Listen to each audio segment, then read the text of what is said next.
Welcome to Studio 5, a great show ahead filled with music, comedy, and sports. Rapper D1 tells us what it means to be real, be righteous, and be relevant. The queen of clean comedy shares her memoir, and baseball player Royce Lewis shares his faith on and off the field. Let's begin now with D1. He is a rapper, scholar, and speaker who moved from being a middle school teacher to a musical lyricist, and he's calling us all to put our threes up. Be real, be righteous, and be relevant.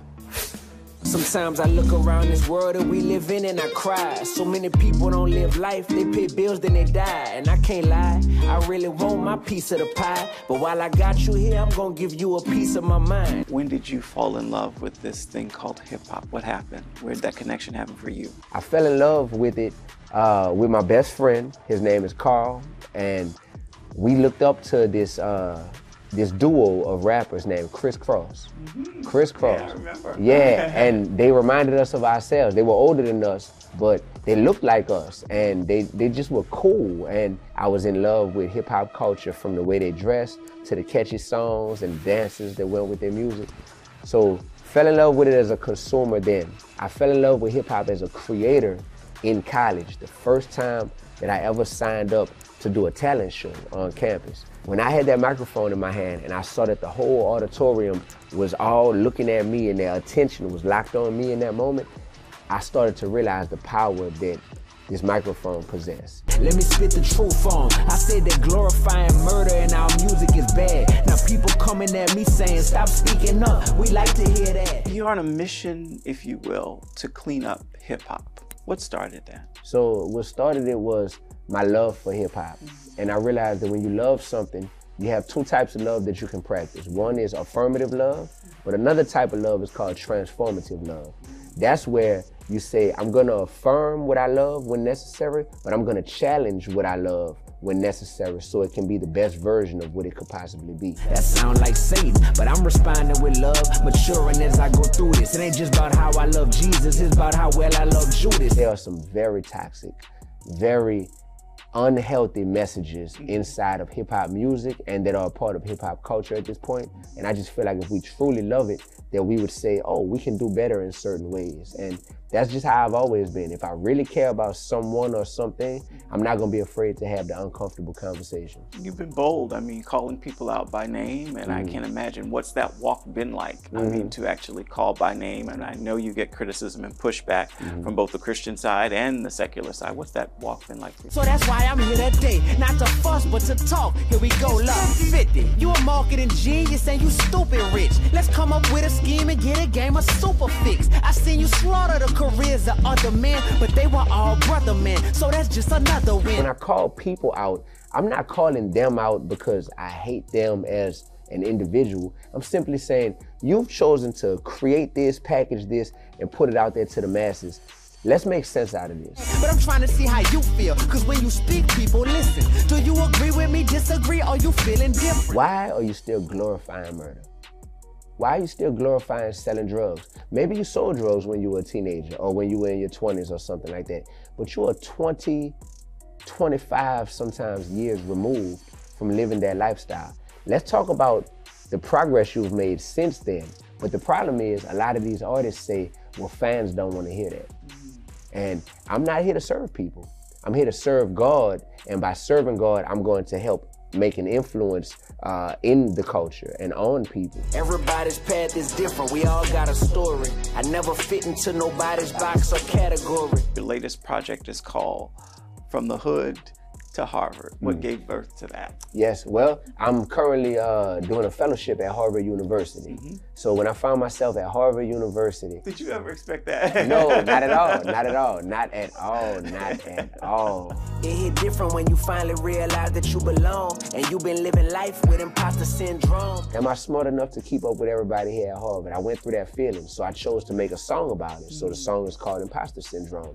I made a song called Overwhelmed because while I'm a fellow at Harvard, I'm also still an active recording artist. I'm also still a public speaker, and I'm doing so many things to where I'm flying in and out of town and late nights, early mornings, and I was like, dang, I feel overwhelmed. I want to make a song about it. So I did a song on the album about that. So once I started doing all these songs about what I was feeling in real time, I looked at the track list. I was like, I have an album here. I have enough songs for an album. Now I need a title. And I said, you know what? Where did I start? In the hood. Where am I at? Harvard. From the hood to Harvard, there we are. I'm not for everybody, and everyone ain't for me. But those who really get to see my heart, they adore me. We all have a starting point, and we all have a destination in life. And I did an album about the journey from that starting point to that destination. So I want people to listen to the album and to think about, what's my starting point and what's my destination where I'm trying to get to? And D1 has just helped to narrate the soundtrack to what you feel along the way as you're ascending.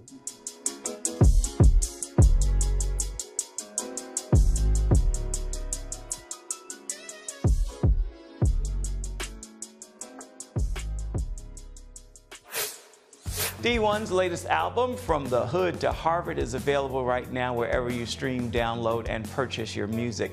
You can also get his book, a children's book. It's called David Found His Slingshot, simply by going to d1music.com. Still ahead. How do you do? The queen of clean comedy, Chonda Pierce, is in Studio 5 to talk about her latest book. Life is funny until it's not. A comic story of love, loss, and lunacy. Where's the lunacy part? Right now, today, that's exactly right. You know, I think the lunacy has been there 24/7 always. But the loss and the laughter comes and goes.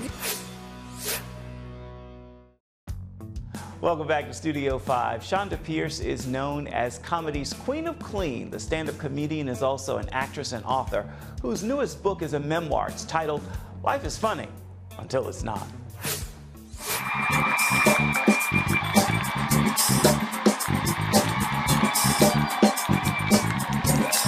I did get all dressed up for this, and it took 3 fairy godmothers to fit this dress. Life is funny until it's not. A comic story of love, loss, and lunacy. Where's the lunacy part? Right now, today, that's exactly right. You know, I think the lunacy has been there 24/7 always. But the loss and the laughter comes and goes. You know, but it is it's very much just life. And people say weird stuff to you when they find out that you've lost your husband, or when you're a widow, they'll go like, "Oh, I'm so sorry to hear you lost your husband," which I think sounds very irresponsible. You've shared your struggles of love, loss previously, but we learned a lot of new things.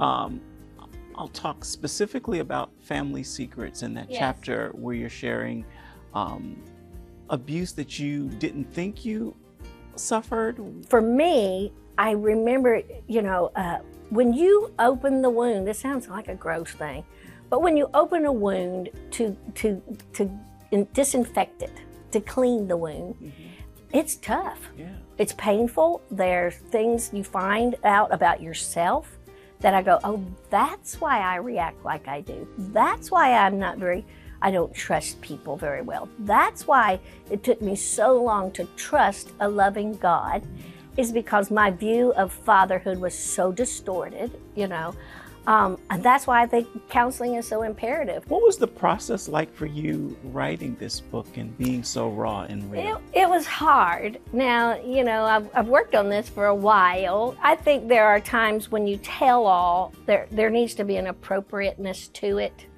And that is, a lot of those people have passed now. This book would grieve my mother. She would see in it going, oh, I should have got out of that marriage sooner. I know my mother, because I'm so much like her. I should have done this, I should have done that, I had a wonderful counselor tell me one time, stop shooting on yourself. And I just cracked up at that, it's true. You can't go back, you can't regret, you can't because that's a fueling ground for the devil, But it was not time to write that while she was living.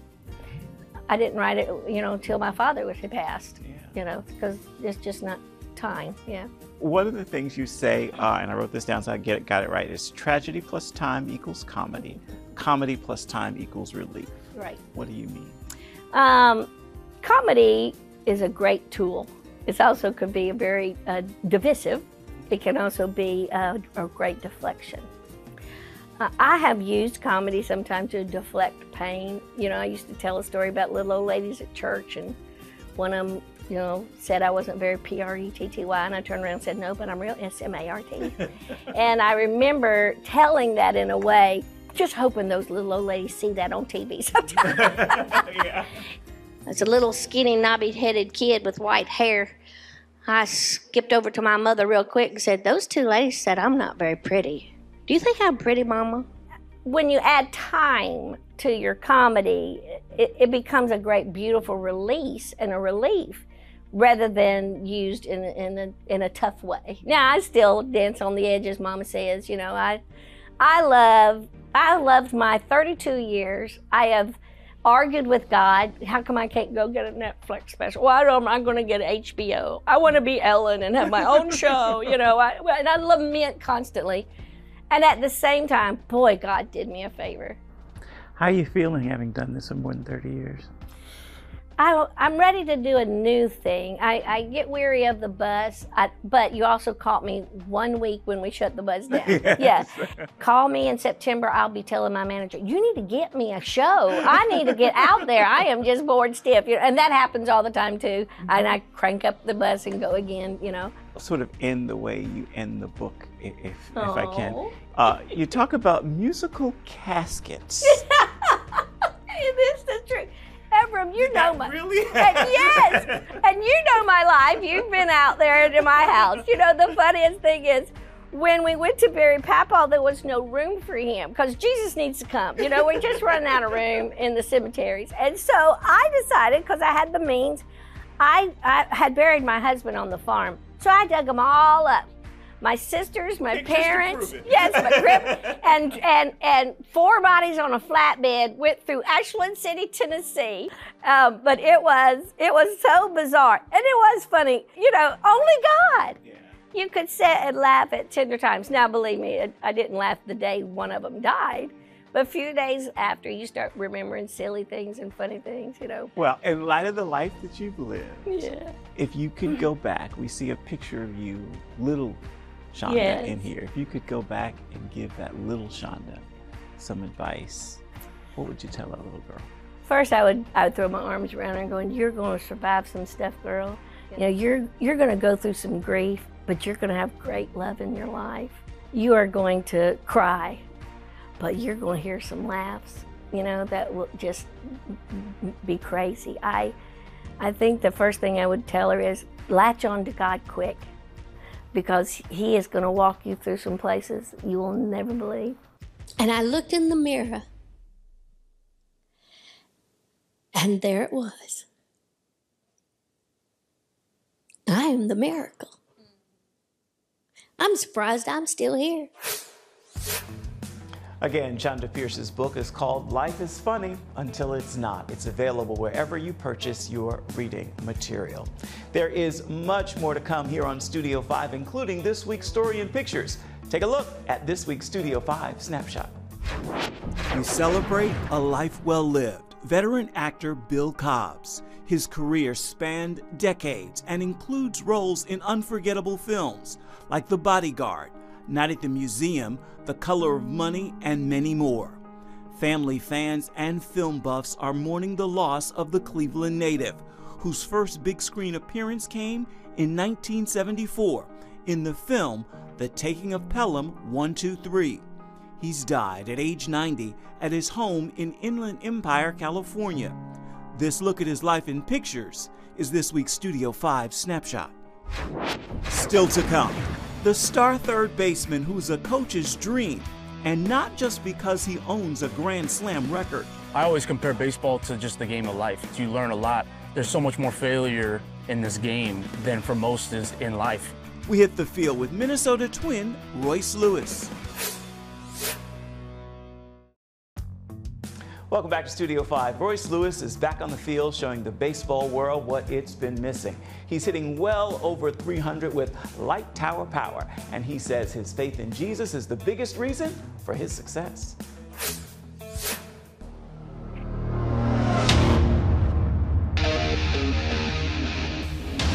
You know, I'm blessed enough to have the opportunity to play in the best months of the year for Minnesota. The Minnesota Nice term is definitely a true thing, you feel that. Just so happy and respectful of the opportunity I have to be a Major League Baseball player.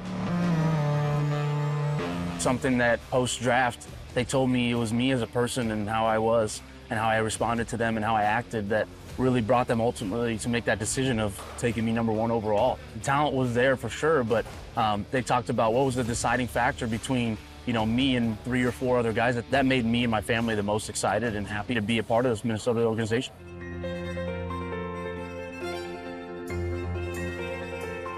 I always compare baseball to just the game of life. You learn a lot. There's so much more failure in this game than for most is in life. I'm failing 7 out of 10 times, and that's a great Hall of Fame baseball career. But in life, if we fail 7 out of 10 times, we're probably in trouble. When I'm able to be productive and efficient in this game, good things tend to happen. And when I'm able to be productive and efficient in life, I feel like it definitely makes life a lot easier and a lot more fun.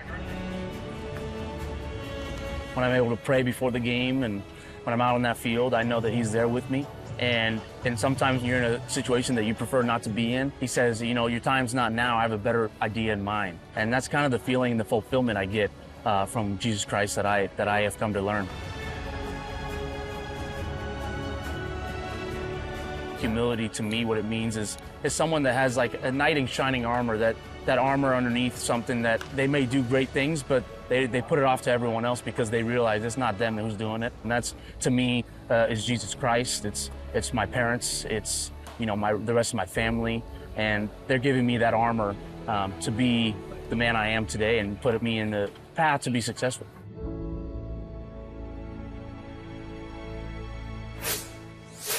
Royce was ranked the 10th best prospect in baseball by MLB.com. Welcome back to Studio 5. As you know, music helps us to bring you this show each and every week, and this week's soundtrack comes from Sanat and Travis Green. Take a listen and you'll hear why We Bless is what's playing in my ear this week.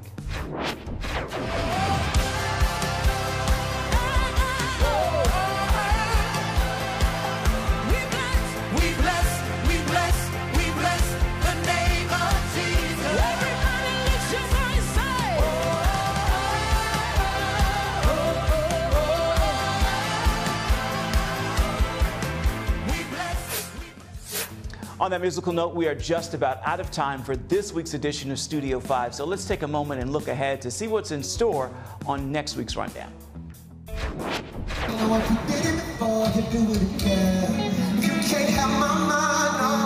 A one-on-one conversation with recording artist Pastor Mike Jr. You grow up following your dad, you wanted to sing. Yeah, man, I would open for him. I say open, Lord. I would do it, the sermonic selection. Yes. I would come up and sing. I was my dad's praise and worship leader. I even recorded an album in his basement. I printed off 20 copies. He let me stand in front of the church. I went platinum. I sold all 20 copies. His amazing musical journey, the legacy of fatherhood, and his deep ties to the civil rights movement are all up for discussion. Yeah, I stand on the shoulders of giants. Dr. Martin Luther King wouldn't move in Birmingham without my grandfather, Bishop Calvin Woods, who's still alive. And be sure and join us for that story and so much more come next week. As for this week, we've got time for just one more thing, the final word. Let's give that to D1. What's the point of writing all of these lyrics if I'm rapping to an audience that ain't trying to hear it? They'd rather me blow a bag than rap about building wealth. They'd rather me get some brain than rap about mental health. Don't censor me. Eventually, try to make sense of me. I don't need your dollars. I need you to think sensibly. You feel good now that you're vegan? Huh, that's funny. If you're still promoting garbage, you just a healthy dummy. My city don't even love me. I'm calling it how it is. I'm a threat to the power structure that's brainwashing our kids. I'm fracturing all the egos of illegitimate heroes. I only look up to one man, because he died, then he rose. I keep it too real, because life don't last too long. If everybody likes me, I'm doing something too wrong. Maybe in time, they'll appreciate my words like Nipsey. Till then, I'm going to see how far keeping it real gets me. They don't like me, but they know they can't deny me. See, I'm a real gangster, and they know right where to find me. Gangsta. Do not try me. Growing and nurturing gifts, serving the Almighty. David Augustine, D1, thank you so much. That's a great final word for this edition of Studio 5 and this week's look at uplifting entertainment. Until next time, make time to uplift someone around you, and then please come on back and see where Studio 5 takes you next week. Thank you for watching. Bye-bye.